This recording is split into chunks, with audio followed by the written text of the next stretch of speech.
سورہ بقرہ کے 13ویں رکوع کا آغاز ہے۔ یا ایھا الذین آمنوا لا تقولوا راعنا، اے ایمان والوں راعنا نہ کہو، وقولوا انظرنا واسمعوا، اور یوں عرض کرو کہ حضور ہم پر نظر رکھیں اور پہلے ہی سے بغور سنو۔ اس کا شان نزول یہ ہے کہ جب حضور اقدس صلی اللہ علیہ وآلہ وسلم صحابہ کرام کو کچھ تعلیم و تلقین فرماتے تو وہ کبھی کبھی درمیان میں عرض کیا کرتے راعنا یا رسول اللہ۔ اس کے یہ معنی تھے کہ یا رسول اللہ صلی اللہ علیہ وسلم ہمارے حال کی رعایت فرمائیے، یعنی کلام اقدس کو اچھی طرح سمجھ لینے کا موقع دیجیے اور اس بات کو دوبارہ دہرا دیجیے۔ یہودیوں کی لغت میں یہ کلمہ سوء ادب کے معنی رکھتا تھا، یعنی یہودیوں کی لینگویج میں اس کے معنی صحیح نہیں تھے۔ انہوں نے اس نیت سے کہنا شروع کر دیا۔ حضرت سعد بن معاذ رضی اللہ تعالیٰ عنہ یہودیوں کی اصطلاح سے واقف تھے۔ آپ نے ایک روز یہ کلمہ ان کی زبان سے سن کر فرمایا، اے دشمنان خدا، تم پر اللہ کی لعنت ہو، اگر میں نے اب کسی کی زبان سے یہ کلمہ سنا اس کی گردن مار دوں گا۔ یہودیوں نے کہا، ہم پر تو آپ ناراض ہوتے ہیں، مسلمان بھی تو یہی کہتے ہیں۔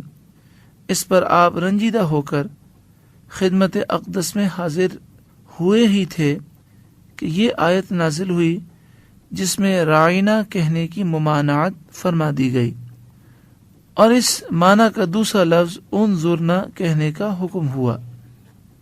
اس سے معلوم ہوا کہ انبیاء کی تعظیم و توقیر اور ان کی بارگاہ میں ادب کے کلمات عرض کرنا یہ فرض اور ضروری ہے، اور جس کلمے میں بے ادبی کا شائبہ بھی ہو وہ زبان پہ لانا ممنوع ہے۔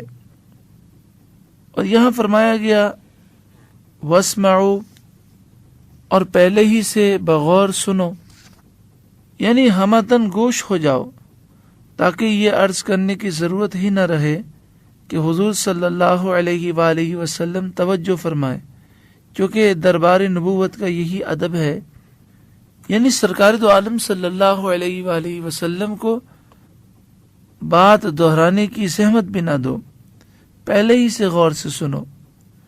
اس سے معلوم ہوا انبیاء کے دربار میں آدمی کو ادب کے اعلیٰ مراتب کا لحاظ لازمی ہے۔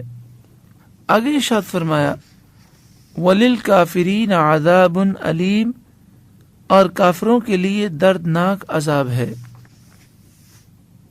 اس میں اشارہ اس طرف ہے کہ انبیاء علیہم السلام کی بارگاہ میں بے ادبی کفر ہے اور اس سے بندے کا ایمان برباد ہو جاتا ہے۔ محترم و پیارے بھائیوں، قرآن مجید فرقان حمید میں 88 مرتبہ 88 مرتبہ یا ایھا الذین آمنوا ہے، اور ان میں سے یہ پہلا ہے۔ پہلی مرتبہ قرآن کی ترتیب کے اعتبار سے دیکھیں تو پہلی مرتبہ یا ایھا الذین آمنوا کہہ کر خطاب کیا گیا اور رسول اللہ صلی اللہ علیہ وآلہ وسلم کا ادب سکھایا گیا۔ راعنا اور انظرنا دونوں کے معنی عربی میں تقریباً برابر ہیں۔ ہماری رعایت فرمائیے، ہم پر نظر کرم فرمائیے، دونوں کے معنی یہی ہیں کہ یا رسول اللہ صلی اللہ علیہ وسلم آپ بات کو ریپیٹ فرما دیں، ہم اس کو مزید سمجھنا چاہتے ہیں۔ لیکن چونکہ راعنا کا دوسرا معنی غلط بھی بنتا تھا تو منع کر دیا گیا۔ اس سے واضح معلوم ہوا کہ انبیاء علیہم الصلاۃ والسلام بالخصوص سرکار دو عالم صلی اللہ علیہ وآلہ وسلم کی بارگاہ میں ذرا سی بے ادبی بلکہ اس کا شبہ بھی ہو تو یہ حرام ہے۔ اللہ تبارک و تعالی ہمیں بے ادبی سے محفوظ فرمائے اور بے ادبوں کے قرب سے، ان کی صحبت سے اور ان کے شر سے بھی اللہ تعالی ہمیں محفوظ فرمائے۔ ما یود الذین کفروا من اہل الکتاب ولا المشرکین ان ینزل علیکم من خیر من ربکم، وہ جو کافر ہیں کتابی یا مشرک، وہ نہیں چاہتے کہ تم پر کوئی بھلائی اترے تمہارے رب کے پاس سے۔ شان نزول اس کا یہ ہے کہ یہودیوں کی ایک جماعت مسلمانوں سے دوستی اور خیر خواہی کا اظہار کرتی تھی، تو اس آیت کریمہ میں ان کے جھوٹ کو ظاہر کیا گیا ہے اور یہ بیان کیا گیا ہے کہ اے مسلمانوں، کفار خیر خواہی کے دعوے میں جھوٹے ہیں۔ اس سے ہمیں بھی نصیحت ہے کہ ہم کسی بھی کافر کو، مشرک، یہودی، عیسائی کو اپنا خیر خواہ نہ سمجھیں، ان سے محبت اور دوستی نہ کریں۔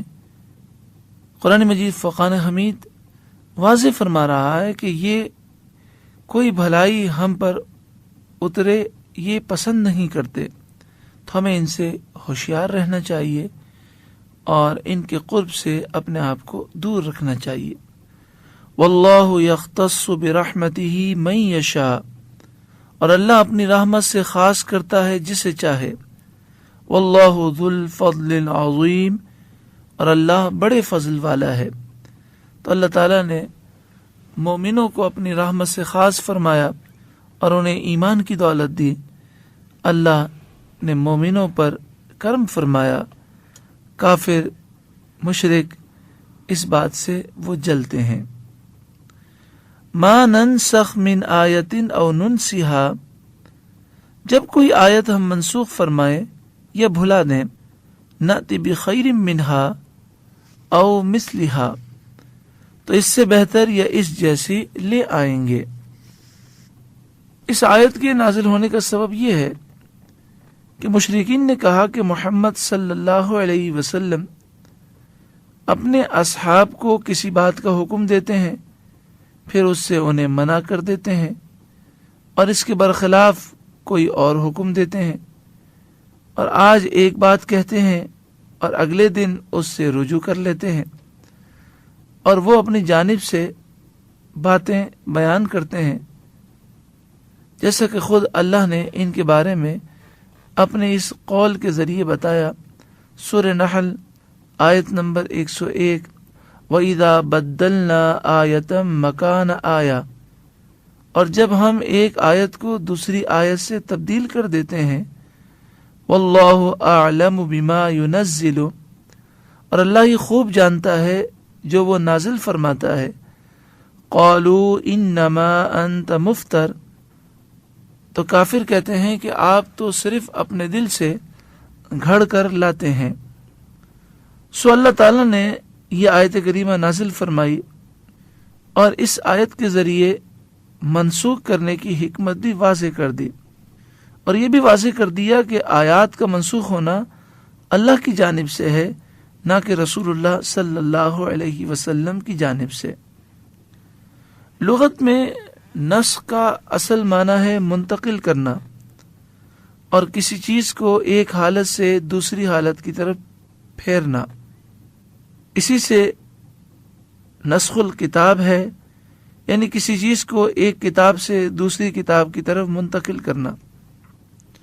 اس کا یہ مقصد نہیں ہوتا کہ پہلی والی تصویر کو ختم کر دیا جائے، بلکہ اس کا مقصد اور تقاضا یہ ہوتا ہے کہ ایک کتاب میں جو چیز موجود ہے اس جیسی چیز دوسری کتاب میں لکھ دی جائے۔ اس معنی کے اعتبار سے پورا قرآن منتقل کیا گیا ہے، اور وہ اس طور پر کہ پورے قرآن پاک کو لوح محفوظ سے منتقل کر کے ایک ساتھ آسمان دنیا پر نازل کر دیا گیا۔ بعض اوقات نسخ کا معنی ہوتا ہے اٹھانا، زائل کرنا، ختم کرنا، یعنی ایک چیز کے پیچھے دوسری چیز لا کر پہلی کو ختم کر دینا، جیسے سورج کا کسی چیز کے سائے کو مٹا دینا اور بڑھاپے کا جوانی کو ختم کر دینا۔ اس معنی کے اعتبار سے قرآن حکیم کا بعض حصہ منسوخ اور بعض حصہ ناسخ ہوگا۔ زیر بحث آیت میں یہی معنی مراد ہے یعنی ایک حکم کے پیچھے دوسرا حکم لا کر پہلے حکم کو زائل کر دینا۔ اس آیت کریمہ کا مفہوم یہ ہے کہ ایک آیت کی جگہ دوسری آیت کو لانے والا اللہ تعالیٰ ہی ہے، اور جو آیت لائی جاتی ہے وہ قرآن سے ہوتی ہے، اور جو قرآن سے ہو وہ بھی قرآن ہے۔ اور مذکورہ آیت میں یہ جملہ کہ ہم اس سے بہتر کوئی آیت لے آتے ہیں، اس کا مطلب یہ ہے کہ اس بہتر آیت کو لانے میں اللہ تعالیٰ کی ذات یکتا و تنہا ہے، اور وہ جو بہتر لے کر آتا ہے وہ قرآن ہے جو کہ اللہ کا کلام ہے۔ جمہور علماء اس بات کے قائل ہیں کہ قرآن کی کوئی آیت سرکار دو عالم صلی اللہ علیہ وآلہ وسلم کے فرمان سے بھی منسوخ ہوتی ہے، جیسے سورہ بقرہ آیت نمبر 180 میں ہے، الوصیۃ للوالدین والاقربین، اگر مرنے والا وہ شخص کچھ مال چھوڑے تو والدین اور رشتہ داروں کے لیے وصیت کر جائے۔ یہ آیت نبی اکرم صلی اللہ علیہ وآلہ وسلم کے اس فرمان سے منسوخ ہے۔ ترمذی شریف حدیث نمبر 2120، ابو داؤد شریف حدیث نمبر 3565 کہ سرکار دو عالم صلی اللہ علیہ وسلم نے فرمایا وارث کے لیے کوئی وصیت نہیں ہے۔ اب شرعی حکم یہ ہے کہ وصیت والدین اور ورثاء کے لیے نہیں کی جا سکتی۔ قرآن کریم میں آیات کا منسوخ ہونا مختلف طریقوں سے ہے۔ ایک صورت یہ ہے کہ کسی آیت کا حکم اور اس کی تلاوت دونوں کو منسوخ کر دیا گیا ہو۔ دوسری صورت یہ ہے کہ کسی آیت کی تلاوت اٹھا لی گئی ہو اور اس کا حکم باقی رکھا گیا ہو، جیسے آیت رجم۔ بخاری شریف حدیث نمبر 6829، مسلم شریف حدیث نمبر 1691۔ حضرت عبداللہ بن عباس رضی اللہ تعالیٰ عنہما سے روایت ہے کہ حضرت عمر رضی اللہ تعالیٰ عنہ نے ارشاد فرمایا جبکہ وہ منبر رسول صلی اللہ علیہ وسلم پر بیٹھے ہوئے تھے کہ بے شک اللہ تعالیٰ نے سیدنا محمد صلی اللہ علیہ وسلم کو حق کے ساتھ بھیجا ہے اور آپ پر کتاب نازل فرمائی ہے، تو جو کتاب آپ پر نازل کی گئی ہے اس میں آیت رجم بھی ہے۔ اس کو ہم نے پڑھا اور اس کو یاد کیا اور اسے سمجھا۔ رسول اللہ صلی اللہ علیہ وسلم نے بھی رجم کیا اور آپ کے بعد ہم نے بھی رجم کیا، لیکن مجھے ڈر ہے کہ لوگوں پر ایک طویل عرصہ گزرنے کے بعد کوئی کہنے والا کہے گا کہ اللہ کی کتاب میں ہم رجم کو نہیں پاتے ہیں۔ اس طرح لوگ اللہ کے نازل کردہ ایک فریضے کو چھوڑنے کی وجہ سے گمراہ ہو جائیں گے، حالانکہ اگر شادی شدہ مرد اور عورت زنا کریں اور ان کے خلاف گواہ قائم ہو یا حمل ہو یا وہ اعتراف کر لیں تو ایسے مرد و عورت پر رجم کرنا کتاب اللہ میں ثابت ہے۔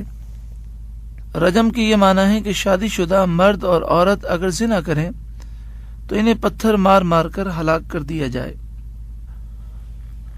السنن الکبری جو امام بیہقی علیہ رحمہ نے مرتب فرمائی، حدیث نمبر 16911، 8ویں جلد صفحہ نمبر 211 پر ہے کہ قرآن مجید فقان حمید میں یہ آیت کریمہ موجود تھی، الشیخ والشیخۃ اذا زنیا فرجموہما البتۃ نکالا من اللہ واللہ عزیز حکیم، یعنی جب کوئی بوڑھا مرد اور بوڑھی عورت زنا کرے تو ان کو ضرور سنگسار کرو، یعنی پتھر مار مار کر ہلاک کر دو۔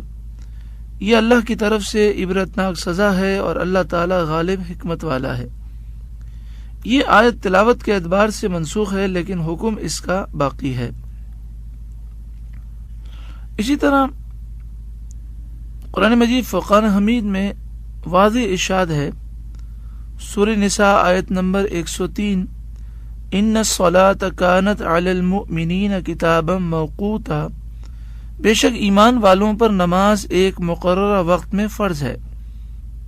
اس آیت کا تقاضا یہ ہے کہ ہر نماز کو اس کے وقت میں پڑھا جائے، لیکن سنت متواترہ سے عرفات کو خاص کر لیا گیا، چونکہ میدان عرفات میں عصر کو اس کے وقت سے پہلے ظہر کے ساتھ پڑھا جاتا ہے، اور مزدلفہ کی مغرب کو خاص کر لیا گیا، کیونکہ مزدلفہ میں مغرب کو اس کے وقت کے بعد عشاء کے ساتھ پڑھا جاتا ہے۔ تیسری صورت یہ ہے کہ کسی آیت کا حکم اٹھا لیا گیا ہو، لیکن اس کا لکھا ہوا ہونا اور اس کی تلاوت باقی ہو۔ ایسی آیات قرآن کریم میں بہت ہیں، جیسے وہ آیت جس میں رشتہ داروں کے لیے وصیت کرنے کا بیان ہے،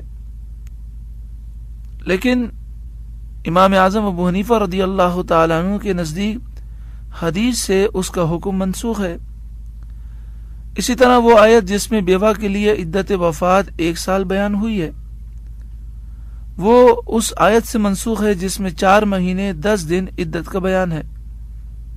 اور اسی طرح سورہ انفال آیت نمبر 65 میں ہے، ان یکم منکم 20 صابرون یغلبوا 200، اگر تم میں 20 صبر کرنے والے ہوں گے تو وہ 200 پر غالب آ جائیں گے۔ یعنی پہلے یہ حکم تھا کہ اگر مسلمان 20 ہیں اور سامنے کافر 200 ہیں تو فرار جائز نہیں تھا، لیکن سورہ انفال کی آیت نمبر 66 سے اس حکم کو منسوخ کیا گیا۔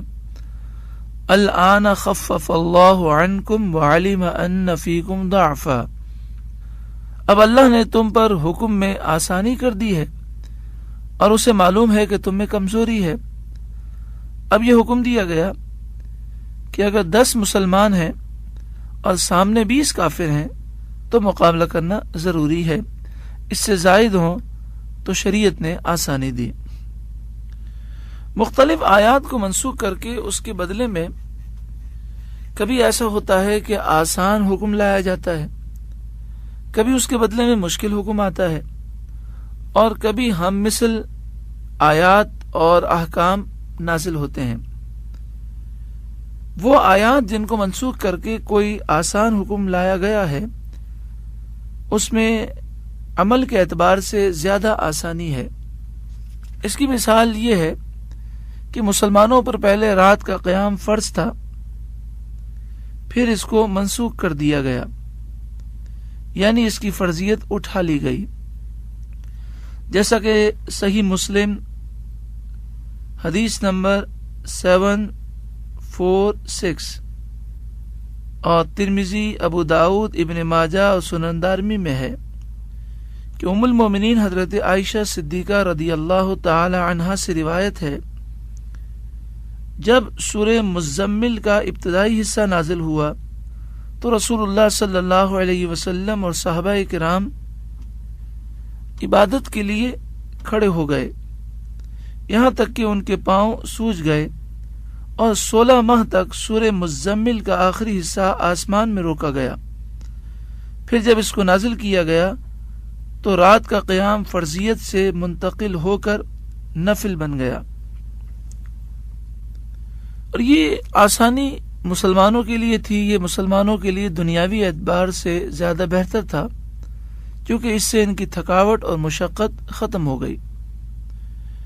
نمبر 2، وہ آیات جن کو منسوخ کر کے کوئی مشکل اور دشوار حکم لایا گیا ہے اور وہ حکم ثواب کے اعتبار سے زیادہ کامل ہے، جیسے مسلمانوں پر پہلے سال میں چند دنوں کے روزے فرض تھے، پھر اس کو منسوخ کر کے ماہ رمضان کے روزے فرض کیے گئے، اور یقیناً ہر سال پورے 1 مہینے کے روزے رکھنا بنسبت چند دنوں کے روزوں کے بدن پر زیادہ بھاری اور دشوار ہے، لیکن اس میں جو ثواب ہے وہ زیادہ کامل اور وافر ہے۔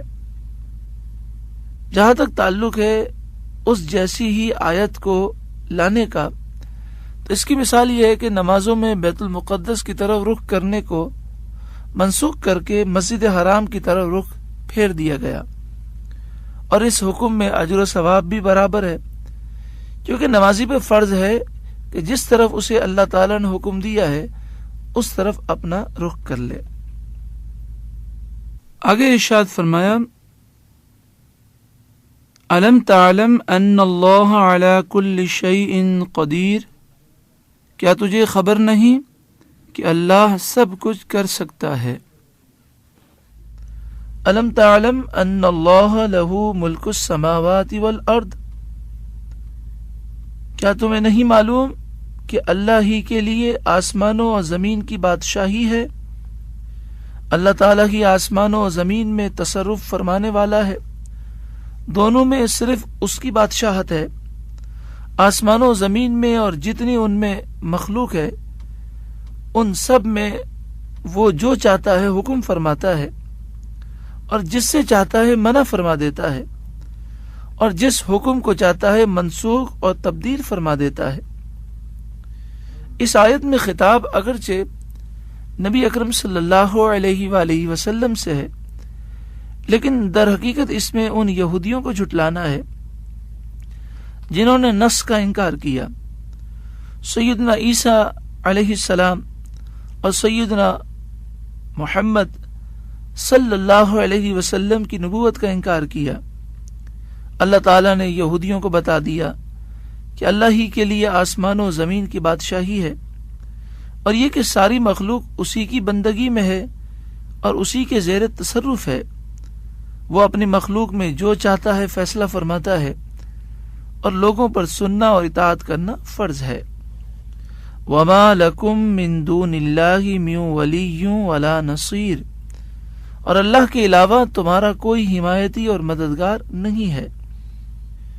یعنی اے گروہ کفار، جب عذاب نازل ہوگا تو اس وقت اللہ کے سوا تمہارا کوئی دوست اور مددگار نہیں ہوگا۔ ام تريدون ان تسألوا رسولکم کما سئل موسیٰ من قبل، کیا تم بھی اپنے رسول سے ایسے لا یعنی اور فضول سوالات کرنا چاہتے ہو جیسے اس سے پہلے موسیٰ سے سوال کیے گئے؟ اس آیت کا شان نزول یہ ہے کہ یہودیوں نے کہا، اے محمد صلی اللہ علیہ وسلم، آپ بھی ہمارے پاس آسمان سے ایک ساتھ پوری کتاب لے کر آئیں، جس طرح موسیٰ علیہ السلام توریت لے کر آئے تھے۔ اسی طرح یہودیوں نے نبی اکرم صلی اللہ علیہ وسلم سے سوال کیا اور کہا کہ ہم آپ پر اس وقت تک ایمان نہیں لائیں گے جب تک کہ آپ اللہ تعالیٰ کو اور فرشتوں کو بے نقاب اور کھلم کھلا ہمارے سامنے نہ لے آئیں۔ اور یہ سوال ایسا ہی ہے جیسے موسیٰ علیہ السلام کی قوم نے موسیٰ علیہ السلام سے سوال کیا تھا اور کہا تھا، ارنا اللہ جہرتن، ہمیں اللہ کی ذات اعلانیہ طور پر دکھائیے۔ چنانچہ جب یہودیوں نے نبی اکرم صلی اللہ علیہ وسلم سے بھی ایسا ہی سوال کیا تو اللہ تعالیٰ نے اس آیت کو نازل فرمایا اور فرمایا، ام تريدون ان تسألوا رسولکم کما سئل موسیٰ من قبل، کیا تم بھی اپنے رسول سے ایسے لا یعنی اور فضول سوالات کرنا چاہتے ہو جیسے اس سے پہلے موسیٰ سے سوال کیے گئے؟ وَمَن يَتَبَدَّلِ الْكُفْرَ بِالْإِيمَانِ فَقَدْ ضَلَّ سَوَاءَ السَّبِيلِ، اور جس نے ایمان کے بدلے میں کفر کو اختیار کر لیا وہ یقیناً سیدھے راستے سے بھٹک گیا۔ اس آیت کریمہ میں مسلمانوں کو آگاہ کیا گیا ہے کہ یہودی بددیانت اور جلنے والے لوگ ہیں۔ وہ مومنین کے لیے ناپسندیدہ باتوں کی تمنا کرتے ہیں۔ سو اس آیت میں اللہ تعالیٰ نے مومنین کو یہودیوں کی کسی بھی ایسی بات کے قبول کرنے سے منع فرما دیا جو وہ بظاہر مسلمانوں کو نصیحت کے طور پر پیش کرتے ہیں، اور یہ بھی اللہ تعالیٰ نے مومنین کو بتا دیا کہ جو اس کے دین سے پھر گیا وہ یقیناً سیدھے راستے سے ہٹ گیا۔ وَدَّ كَثِيرٌ مِّنْ أَهْلِ الْكِتَابِ، بہت سے اہل کتاب کی یہ دلی خواہش ہے، لَوْ يَرُدُّونَكُم مِّن بَعْدِ إِيمَانِكُمْ كُفَّارًا، کہ کاش وہ تمہیں تمہارے ایمان لانے کے بعد پھر کافر بنا دیں، حسدا من عند انفسهم من بعد ما تبین لهم الحق، ان کی یہ خواہش اس حسد کی وجہ سے ہے جو ان کے دل میں ہے بعد اس کے کہ ان پر حق واضح ہو چکا ہے۔ یہ آیت یہودیوں کے ایک گروہ کے بارے میں نازل ہوئی۔ واقعہ یہ ہوا کہ اس گروہ کے افراد نے جنگ احد کے بعد حضرت حذیفہ بن یمان اور حضرت عمار بن یاسر رضی اللہ تعالی عنہم سے کہا کہ اگر تم حق پر ہوتے تو تمہیں شکست نہ ہوتی، لہذا تم ہمارے دین کی طرف آ جاؤ کیونکہ ہم تم سے زیادہ سیدھے راستے پر ہیں۔ حضرت عمار بن یاسر نے پوچھا کہ تمہارے نزدیک عہد توڑنا کیسا ہے؟ تو یہودیوں نے کہا کہ بہت برا ہے۔ حضرت عمار نے کہا میں نے تو یہ عہد کیا ہوا ہے کہ جب تک میں زندہ ہوں محمد مصطفیٰ صلی اللہ علیہ وسلم کا ساتھ نہیں چھوڑوں گا۔ یہودیوں نے یہ جواب سنا تو کہا عمار تو ہمارے ہاتھوں سے نکل گئے۔ پھر حضرت حذیفہ نے کہا کہ جہاں تک میرا تعلق ہے تو میں تو اللہ تعالی کے رب ہونے، محمد مصطفیٰ صلی اللہ علیہ وسلم کے رسول ہونے، مذہب اسلام کے دین ہونے، قرآن کریم کے ایمان ہونے، کعبہ شریف کے قبلہ ہونے اور مسلمانوں کے باہمی بھائی ہونے پر راضی ہو چکا ہوں۔ اس گفتگو کے بعد حضرت حذیفہ اور حضرت عمار دونوں رسول اللہ صلی اللہ علیہ وآلہ وسلم کی خدمت میں حاضر ہوئے اور آپ کو سارا واقعہ بیان کیا تو نبی اکرم صلی اللہ علیہ وسلم نے فرمایا کہ تم دونوں نے خیر کو پا لیا اور تم دونوں کامیاب ہو گئے۔ پھر اللہ تعالی نے اس آیت کریمہ کو نازل فرمایا۔ اس آیت کریمہ میں یہ بیان کیا گیا کہ اے مسلمانوں کے گروہ، بہت سے یہودیوں کی یہ آرزو ہے کہ تمہیں تمہارے ایمان لانے کے بعد پھر کافر بنا دیں اور تمہیں گزشتہ حالت کفر کی طرف لوٹا دیں۔ یہاں پر حسد کا ذکر کیا گیا۔ حسد کی تعریف ہے جو کسی نعمت کا حقدار ہو اس سے اس نعمت کے چھن جانے کی تمنا کرنا۔ بسا اوقات ایسا بھی ہوتا ہے کہ حسد کے ساتھ ساتھ نعمت کو ختم کرنے کی کوشش بھی ہوتی ہے۔ بہرحال حسد ایک مذموم اور برا فعل ہے، کیونکہ حضرت ابو ہریرہ رضی اللہ تعالی عنہ سے روایت ہے، سنن ابو داؤد حدیث نمبر 4903، ابن ماجہ حدیث نمبر 4210، نبی اکرم صلی اللہ علیہ وآلہ وسلم نے ارشاد فرمایا کہ حسد سے بچو، کیونکہ حسد نیکیوں کو اس طرح کھا جاتا ہے جس طرح آگ لکڑی کو کھا جاتی ہے، یا فرمایا گھاس کو کھا جاتی ہے۔ یعنی حسد کرنے والے کی نیکیاں ضائع ہو جاتی ہیں، کیونکہ حسد ایک ایسی چیز ہے جو آدمی کو اپنے مخالف کی غیبت کی طرف لے جاتی ہے، اور جب آدمی غیبت کرتا ہے تو اس کی اپنی نیکیاں ضائع ہو جاتی ہیں اور فریق مخالف کی نیکیاں بڑھ جاتی ہیں۔ تو جب اللہ تعالیٰ اپنے بندے کو کسی نعمت سے نوازے اور دوسرا شخص اس نعمت کے ختم ہو جانے کی تمنا کرے تو یہ حسد ہے اور یہ حرام ہے۔ اگر کوئی شخص اس نعمت کو کفر اور دیگر گناہ کے کاموں میں لائے اور پھر دوسرا شخص اس نعمت کے ختم ہو جانے کی تمنا کرے تو یہ نہ تو حسد ہے اور نہ ہی ایسی تمنا کرنا حرام ہے، کیونکہ یہ آدمی اس شخص سے اس کی نعمت پر اس لیے حسد نہیں کر رہا کہ وہ چیز نعمت ہے، بلکہ اسے افسوس اس بات کا ہے کہ وہ اس نعمت سے شر اور فساد کی طرف جا رہا ہے۔ فَاعْفُوا وَاصْفَحُوا حَتَّى يَأْتِيَ اللَّهُ بِأَمْرِهِ، سو تم انہیں چھوڑو اور درگزر کرو یہاں تک کہ اللہ اپنا کوئی اور حکم جاری فرمائے۔ یعنی جب تک اللہ تعالی جہاد کا حکم نہیں دیتا، اے مسلمانوں ان یہودیوں کو چھوڑ دو اور ان سے درگزر کرو۔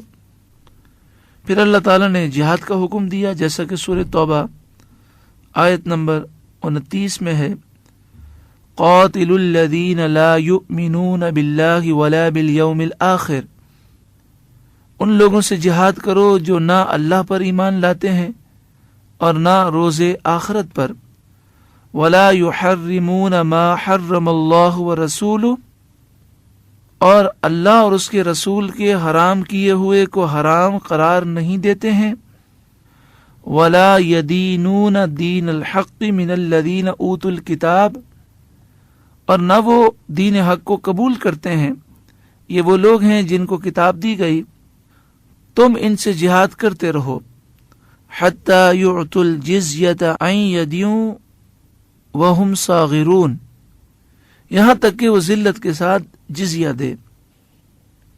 جب تک جہاد کا حکم نہیں آیا تھا، حکم تھا کہ ان یہودیوں سے درگزر کرو۔ آگے ارشاد فرمایا، ان اللہ علی کل شیء قدیر، بے شک اللہ ہر چاہت پر قادر ہے۔ وَأَقِیمُوا الصَّلَاةَ وَآتُوا الزَّکَاةَ، اور نماز قائم کرو اور زکوٰۃ دو۔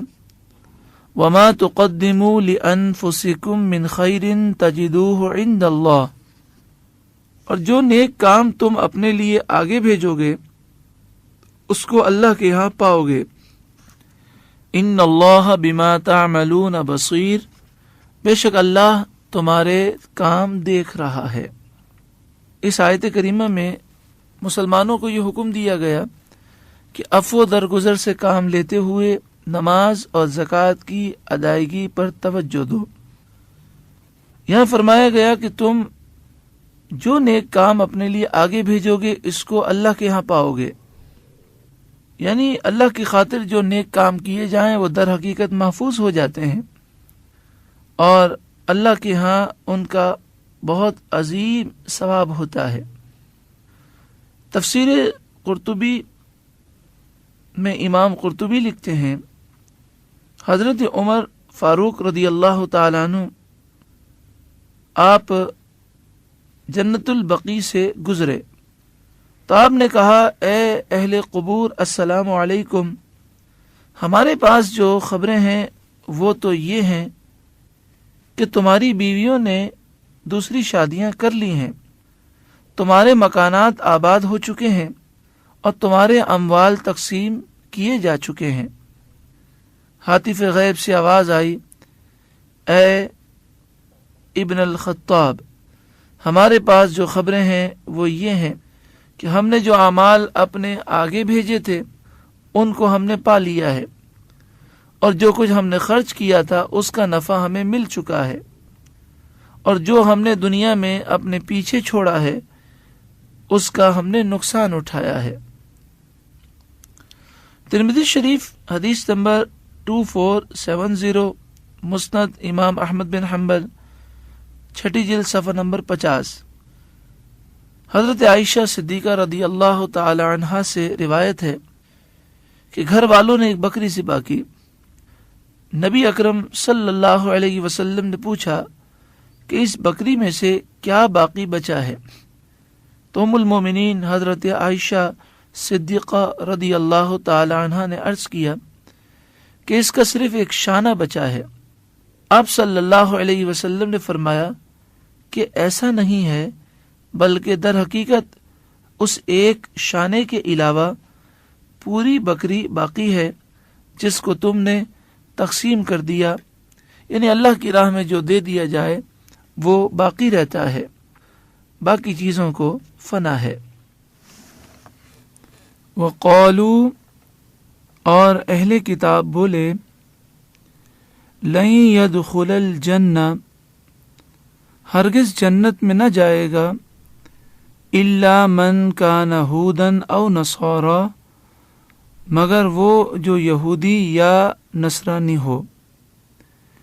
یعنی اہل کتاب نے یہ دعویٰ کیا، یہودیوں نے کہا صرف یہودی جنت میں جائیں گے، اور عیسائیوں نے کہا صرف عیسائی جنت میں جائیں گے۔